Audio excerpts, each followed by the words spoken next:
Hello everyone.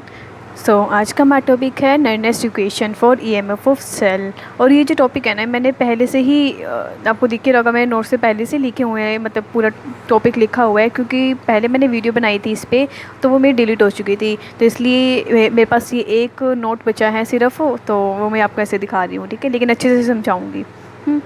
तो Nernst equation for EMF of cell. तो यहाँ पे सबसे पहले हम क्या करते हैं, एक रिवर्सिबल सेल कंसीडर करते हैं। A B B gives C C N small D capital D. अब हमें पता है, अब हम क्या कर रहे हैं, यहाँ पे नर्नेस्ट इक्वेशन निकाल का यूज़ करेंगे ईएमएफ निकालने के लिए। तो यहाँ पे हम डेल्टा जी यूज़ करेंगे। अभी हम पीछे उसमें लास्ट वीडियो देखोगे आपने, तब हमने डेल्टा जी की वैल्यू निकाली थी -NFE। तो delta G is equals to delta G naught plus RT ln Q। ये जो इक्वेशन है ये हम थर्मोडाइनमिक्स में पढ़ते हैं, तो ये एक और इक्वेशन होती है। अब इन दोनों को हम यूज़ करेंगे।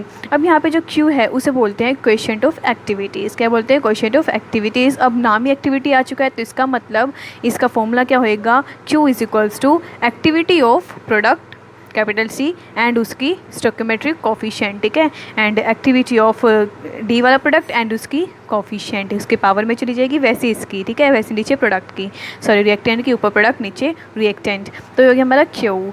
अब हम क्या करते हैं, G की वैल्यू हमें पता है -NFE, तो मैं ये इस वैल्यू में ये वाली वैल्यू पुट कर देती हूँ। तो -NFE which is equals to -NFE naught plus RT ln, वही Q की वैल्यू पुट कर दो, ठीक है, सेम। फिर देन हम इसमें क्या करते हैं, हमें निकालना है EMF ऑफ सेल, तो मुझे यहाँ पे E को अकेला रखना पड़ेगा, तो यहाँ पे मैं क्या करती हूँ, NF से डिवाइड कर देती हूँ, तो डिवाइड करके ये आएगा ना।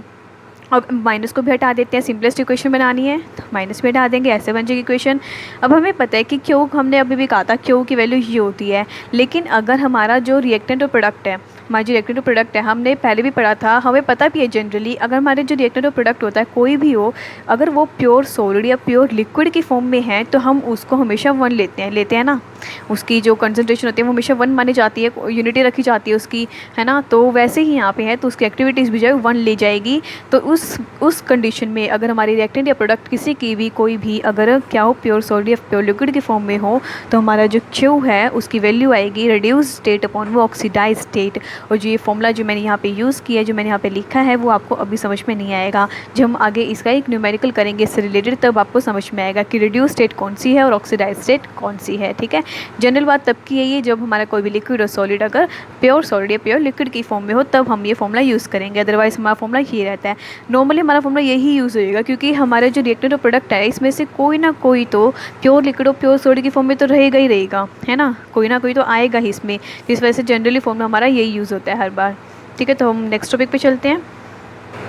तो जैसे मैंने अभी क्या कहा कि क्यू की वैल्यू क्या होती है, जो स्टेट अपॉन में ऑक्सीडाइज स्टेट, तो ई की वैल्यू क्या आएगी, E naught sorry minus RT upon में NF and LN reduced state upon में ऑक्सीडाइज स्टेट, ठीक है, अपॉन में ऑक्सीडाइज्ड स्टेट ये आएगी। अब ये बात तो आपको नॉर्मली भी पता है, अगर मैं इन दोनों की वैल्यू इंटरचेंज कर दूँ, अगर मैं ऊपर ऑक्सीडाइज्ड स्टेट लिख दूँ हैं, और ठीक है, और नीचे मैं लिख दूँ रिड्यूस्ड स्टेट, तो मेरे क्या चेंज होएगा, माइनस का साइन प्लस में चेंज हो जाएगा, बाकी वैल्यू एज इट इज़, ठीक है। और अब ना क्या करो, इसको और सिंपलेस्ट बनाने के लिए वही यहाँ पे R की वैल्यू पुट कर लो 8.314, टेम्परेचर ले लो, स्टैंडर्ड कंडीशन पे ले लेंगे 298, एंड टेम्परेचर 298 ले लेते हैं, एंड हमारा एंड, तो हमें रिएक्शन के बाद ही पता चलेगा कि कौन सी रिएक्शन है, तो उसमें कितने नंबर ऑफ मोल्स यूज़ हो रहे हैं, तो ये तो हम नहीं चेंज कर सकते। And F is a Faraday, जिसकी वैल्यू होती है 96500 कलैम्स। तो इन शॉर्ट हमारी जो पूरी एग्जैक्ट वैल्यू आती है, पूरे सब कुछ सोल्व करने के बाद वो आती है 0.059 अपॉन में n log, ये लिख लेते हैं ऊपर वाले हम, ऑक्सीडाइज्ड स्टेट अपॉन में रिड्यूस्ड स्टेट, ठीक है। तो यहाँ पे मैंने log लिख दिया है, पहले ln था, और ln को log में कन्वर्ट करने के लिए क्या होता है, 2.303 log होता है, ln is equals to 2.303 log होता है ना, तो मैंने वहाँ पे log में कन्वर्ट कर दिया, ठीक है। सो अब हम इस टॉपिक को ना एक एग्जांपल से समझते हैं। मान लो सेल कंसिडर कर लो, मान लो कोई भी सेल है, Zn और Ag की ले लेते हैं, ZnS प्लस Ag पॉजिटिव, किस में चेंज होएगा, Ag ये सॉलिड में बनेगा, एंड Zn2 पॉजिटिव, इसको बैलेंस कर लो, यहाँ पे 2 लग जाएगा, यहाँ पे 2 लग जाएगा एंड 2 पॉजिटिव निकला ही है, ठीक है। तो इसका ई ऑफ ई नॉट प्लस, अभी हम ये नहीं लिखेंगे। सबसे पहले हमने जब अपने ये टॉपिक स्टार्ट किया था तब मैंने वहाँ पे एक इक्वेशन बताई थी, E equals to E naught minus R T, कहाँ गई वो इक्वेशन, ये रही, E equals to E naught minus R T upon में एन एफ एल एन। ये फिर हम इसको लॉग से चेंज कर देंगे तो मेरी इक्वेशन क्या बनेगी, सबसे सिंपलेस्ट तरीके से समझेंगे, ठीक है। बुक में आपके ना बहुत कन्फ्यूजन दे रखा है, मैंने देखा था। तो सबसे पहले हम वही इक्वेशन लिखते हैं, सबसे नॉर्मल वाली, ई नॉट माइनस 0.059, सबसे लास्ट वाली इक्वेशन जो हमने सोल्व की थी वैसे लिख लेते हैं, अपॉन में एन, एन यहाँ पे क्या है हमारा 2 और लोग, तो उधर क्या लिखा था, प्रोडक्ट की एक्टिविटीज़ है ना, और डिवाइड बाय रिएक्टेंट की एक्टिविटीज़, तो वैसे ही लिखेंगे। तो लोग ऊपर प्रोडक्ट की लिखो, प्रोडक्ट क्या है हमारा ये Ag जो कि सॉलिड में प्रेजेंट है, इसका square and Zn2 positive upon में प्रोडक्ट वाली Zn जो कि सॉलिड स्टेट में प्रेजेंट है एंड Ag पॉजिटिव का स्केयर। अब मैंने कहा था कि अगर हमारा जो कोई भी प्रोडक्ट है, कोई रिएक्टेंट है, अगर वो प्योर सॉलिड या प्योर लिक्विड की फॉर्म में हो तो उसे हम कंसीडर नहीं करते, उसकी वैल्यू 1 ली जाती है। तो वैसे ही बिल्कुल सेम क्या करेंगे, A is equals to E naught minus 0.059 upon में 2 लोग। बताओ यहाँ पे क्या कंसिडर 1 हुआ, ये हट गया और ये हट गया, काटा है मैंने, काटना नहीं है आपको, ठीक है। तो सो यहाँ पे अब क्या आएगा, आपको ये काटना नहीं है, मैं दोबारा से बोल रही हूँ क्योंकि ये मैंने वैसे ही दिखाया आपको करके। तो यहाँ पे क्या बचा, यहाँ पे बचा Zn2 पॉजिटिव अपॉन में Ag पॉजिटिव का स्केयर। अब आपकी वैल्यू समझ में आ जाएगी जो मैंने यहाँ पे लिखी थी, रिड्यूस स्टेट अपॉन में ऑक्सीडाइज स्टेट। तो यहाँ पे जो ये वाली बनी, ये क्या बनी मेरी, ये ऊपर वाली क्या है, ये है रिड्यूस्ड स्टेट एंड ये क्या है मेरी ऑक्सीडाइज स्टेट। अब आपको समझ में आ गया होगा कि मैंने रिड्यूस्ड स्टेट और ऑक्सीडाइज स्टेट हम वहाँ पे क्यों यूज़ करते हैं, ठीक है। तो इसी वजह से यूज़ करते हैं। आप जनरल अपने नॉर्मल तरीके से स्टार्ट करो, वरना आप अगर इस कन्फ्यूज़न बहुत हो जाओगे। अगर आप ये रिड्यूस स्टेट ऑक्सीडाइज स्टेट अगर ये वाला टॉपिक यूज़ करोगे ना, ये फॉर्मूला यूज़ करोगे तो आप बहुत कन्फ्यूज़ हो जाओगे, क्योंकि कभी कभी ऐसी रिएक्शंस होती है हमें नहीं पता चलता कि कौन से रिड्यूस स्टेट और कौन से ऑक्सीडाइज स्टेट है, ठीक है। तो हमेशा यहाँ से अपना फॉर्मूला स्टार्ट करना और देखना कि इसमें जो सॉलिड जो प्योर लिक्विड में है उसे हटा देना और जो बचा वो हो जाएगा। एक बात और यहाँ पे ऐसे याद कर लेना, जब हम प्रोडक्ट ऊपर लिख रहे हैं तो यहाँ पे माइनस आएगा, लेकिन अगर आपने इसको आपने अगर रिएक्टेंट ऊपर लिखा तो यहाँ पे पॉजिटिव आ जाएगी, तुम्हें पता ही है। और ऐसे ही आपके बुक में कन्फ्यूज़ किया हुआ है, मैंने बुक्स देखी थी, ठीक है। तो अब हमारा नेक्स्ट टॉपिक आता है, it is the application of Nernst equation, ठीक है। रेनस्ट इक्वेशन की एप्लीकेशन तो होएगी ही। तो इसकी पहली एप्लीकेशन आती है calculation of electrode potential of single electrode. हम इसकी हेल्प से एक सिंगल इलेक्ट्रोड का इलेक्ट्रोड पोटेंशियल फाइंड आउट कर सकते हैं। तो इसके लिए हम एक सिंगल इलेक्ट्रोड ले लेते हैं कोई सी भी, तो उसके अंदर हम देखते हैं उसकी रिएक्शन क्या हो सकती है। हम अपनी तरफ से एक जनरल मान के चलते हैं कि मान लो कोई मेटल है और कुछ इस तरह से जनरल लेके चल रहे हैं, बिल्कुल ठीक है। एक रिएक्शन लिख ली मैंने, बिल्कुल सही है रिएक्शन, ठीक है ना। तो अब उसके बाद इसका इलेक्ट्रोड पोटेंशियल देखो, जैसे हमने बिल्कुल स्टार्टिंग में लिखा था ना कि E equals to E naught minus R T upon में एन एफ, और लोग एन एन लगा लेते हैं, एल एन, और क्या था प्रोडक्ट अपॉन में रिएक्टेंट, ये थी हमारी, ठीक है।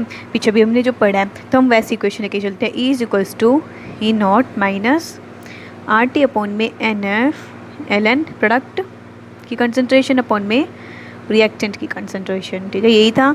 और अगर मैं इसे उल्टा लिखूँ तो कैसे लिखूँगी, ई नोट, तो ये क्या हुआ मेरा, ये एम ऊपर है इस टाइम पे, मतलब प्रोडक्ट वाला ऊपर है, तो ये क्या मेरी, ये है रेड्यूस्ड स्टेट, ठीक है। एंड ये क्या है मेरी ऑक्सीडाइज स्टेट, ठीक है। तो A is equals to A naught plus R T upon में N F L n, M n positive की कंसंट्रेशन और एम की कंसंट्रेशन। तो ये उल्टा हो गया, अब की बारी ये ऑक्सीडाइज स्टेट एंड ये वाली क्या हो गई, रेड्यूस स्टेट। अब समझ रहे हो ना मैं कैसे क्या बोल रही हूँ। हमें सबसे पहले अपनी नॉर्मल इक्वेशन लेके चलेंगे जो हमें पता है कि इसको two unit minus R T upon में एन एफ एल एन और प्रोडक्ट अपन में रिएक्टेंट होता है, ठीक है। इसी कंसंट्रेशन अगर आप इसे उल्टा लिखोगे तो यहाँ पे चेंज हो जाएगा, और ये वाली जो हमेशा प्रोडक्ट होएगा, वो जो प्रोडक्ट आता है वो क्या होता है, रेड्यूस स्टेट होती है, और जो रिएक्टेंट होता है वो ऑक्सीडाइज स्टेट होती है। वही पूरा का पूरा आपके इस पूरे के पूरे मैं आपको बुक दिखा देती हूँ, आपके बुक में क्या लिखा हुआ है देखो।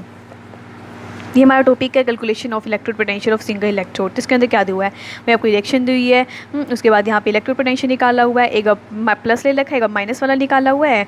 देन उसके बाद फिर वही यहाँ पे दिखा हुआ है कि आप यहाँ पे आर की वैल्यू, टेम्परेचर, एन एफ सब की वैल्यू चेंज कर सकते हो। आर को आप 8.314 लिख दोगे, टेम्परेचर वो पूरा पुट कर दोगे तो हमारी मेन वैल्यू क्या आती है, equals to E naught plus 0.059 upon में एन लॉग ई क्या है, रिएक्टेंट अपॉन में प्रोडक्ट। इसका मतलब ये ऑक्सीडाइज्ड हो रही है, रिड्यूस स्टेट वाली, इंटरचेंज कर दी ना उन्होंने, तो बस यही लिखा हुआ है, ज़्यादा कन्फ्यूज़ होने की ज़रूरत नहीं है, बहुत ईजी है ये टॉपिक, ठीक है।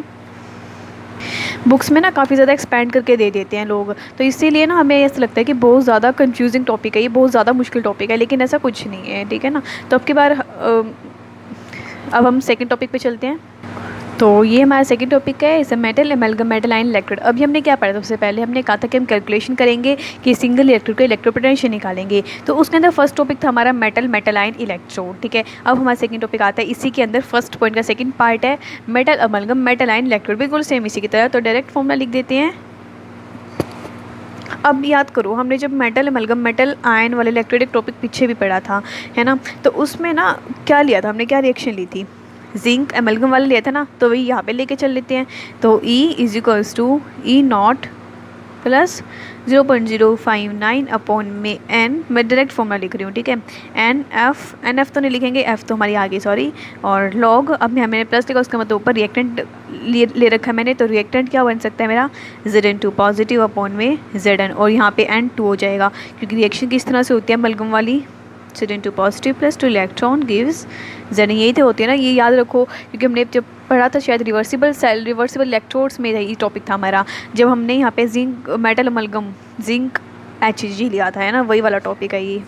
तो अब हम इसी की तरह जैसे हमने अभी फर्स्ट पार्ट पढ़ लिया मेटल आयन इलेक्ट्रोड्स, सेकंड पढ़ा metal amalgam metal ion electrode, तो उसी तरह एक थर्ड पार्ट भी आता है इसका, बिल्कुल ऐसी तरह गैस इलेक्ट्रोड, ये भी हमने रिवर्सिबल सेल में पढ़ा था, है ना। तो इसके अंदर हम क्या लेते हैं, वही हाइड्रोजन वाला और क्लोराइड वाली इलेक्ट्रोड का यूज़ करेंगे।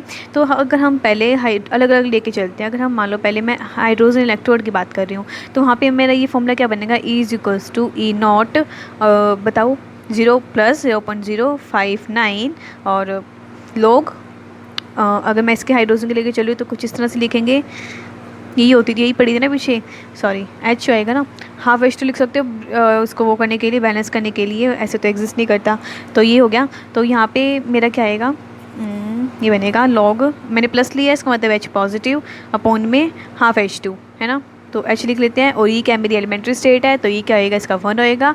और हमें पता है स्टैंडर्ड हाइड्रोजन इलेक्ट्रोड जब हमने पढ़ा था, तो उसके अंदर ई नोट वैल्यू हाइड्रोजन के, मतलब स्टैंडर्ड इलेक्ट्रोड पोटेंशियल जो होता है वो स्टैंडर्ड हाइड्रोजन इलेक्ट्रोड के लिए 1 होता है, पढ़ा था ना हमने। तो यहाँ पे ई नोट क्या हो जाएगा, यहाँ पे सॉरी ये क्या है, हमारा स्टैंडर्ड इलेक्ट्रोड पोटेंशियल है, और हाइड्रोजन के केस में स्टैंडर्ड इलेक्ट्रोड पोटेंशियल 0 होता है, ना कि 1, सॉरी मैं गलती से बोल गई थी, क्या होता है, 0 होता है। तो मेरे यहाँ पे वैल्यू क्या बन जाएगी, हाइड्रोजन के लिए क्या बनेगी, E is equals to 0.059 log H positive, क्योंकि यहाँ पे जो ये एलिमेंट्री स्टेट प्रेजेंट है, प्योर फॉर्म में प्रेजेंट है, तो ये क्या हो जाएगा 1। तो उसी तरह हमने हाइड्रोजन का पढ़ लिया, अब हम यहाँ पे क्लोराइड का ही पढ़ लेते हैं। क्लोरीन इलेक्ट्रोड, उसके लिए भी बिल्कुल same, E is equals to E naught plus 0.059 upon में वही N, यहाँ पे वही N तो 1 ही हो जाएगा, क्लोरीन की बात हो रही है, नहीं 2 भी हो सकता है, 2 ही होता है, हाँ 2 ही होता है, एंड लोग 1 अपॉन में Cl नेगेटिव। अभी आपको पता चल गया मैंने क्यों लिखा है, क्योंकि Cl क्या लेता है, इलेक्ट्रॉन गिव्स करता है, वैसे Cl इलेक्ट्रॉन डोनेट भी करता है और गेन भी कर सकता है, क्योंकि अगर हम यहाँ पे, मैंने आपको पहले ही बताया था आई थिंक पिछले वीडियो में, कि हम मोस्टली जो है जितनी भी रिएक्शंस लिखते हैं वो हम, अगर हम सिंगल रिएक्शन लिख रहे हैं तो वो हम मोस्टली रिडक्शन के केस में लिखते हैं, रिडक्शन रिएक्शन लिखते हैं, है ना। ये हमने स्टार्टिंग में ही पढ़ लिया था, क्योंकि हम ई नोट उसी के रिस्पेक्ट में लिखते हैं ना, समझ गए ना आप। जैसे हमने एक वैल्यू पढ़ी थी, EMF निकाला था, जिसका हमने लिखा था ई कैथोड माइनस ई एनोड, उसका एग्जैक्ट मतलब क्या था, उसका मतलब था reduction potential at cathode minus reduction potential of anode, मतलब हम जो इतने भी रिएक्शंस लेते हैं ना वो ऑलमोस्ट रिडक्शन फॉर्म में होनी चाहिए, ठीक है, ये बात याद रखना। तो यहाँ पे मैं वही, इसमें इलेक्ट्रॉन क्या करेगा, लेगा आपकी बात, ठीक है, बैलेंस कर देंगे इसको भी, और Cl नेगेटिव हो जाएगा, ठीक है। और यहाँ पे N क्या है, हमारा 1 है, तो इसलिए मैंने यहाँ पे कुछ नहीं कहा, N का ख़त्म हो गया, लोग प्रोडक्ट प्लस का लिया, इसका मतलब ये ऊपर आया हुआ है, नीचे आया है, और ये तो क्या हो जाएगा 1 हो जाएगा, ये एज इट इज़, तो ये मेरी वैल्यू बन चुकी है, ठीक है। सो गाइज उसी तरह आपके बुक में एक और टॉपिक दिया हुआ है, इससे रिलेटेड हमने 3 पढ़ लिए। एक और दिया हुआ है metal insoluble salt and salt A9 के केस में बिल्कुल सेम।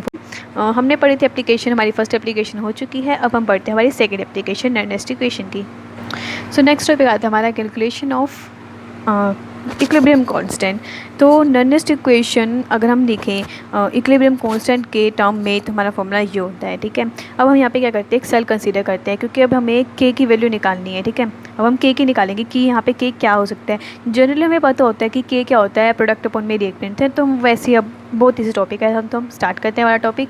सबसे पहले हम क्या करेंगे, यहाँ पे एक रिएक्शन लिखेंगे, रिवर्सिबल रिएक्शन, जिसमें Zn होगा, Zn टूटेगा इसमें Zn2 पॉजिटिव में एंड Cu2 पॉजिटिव टूटेगा यहाँ पे Cu में।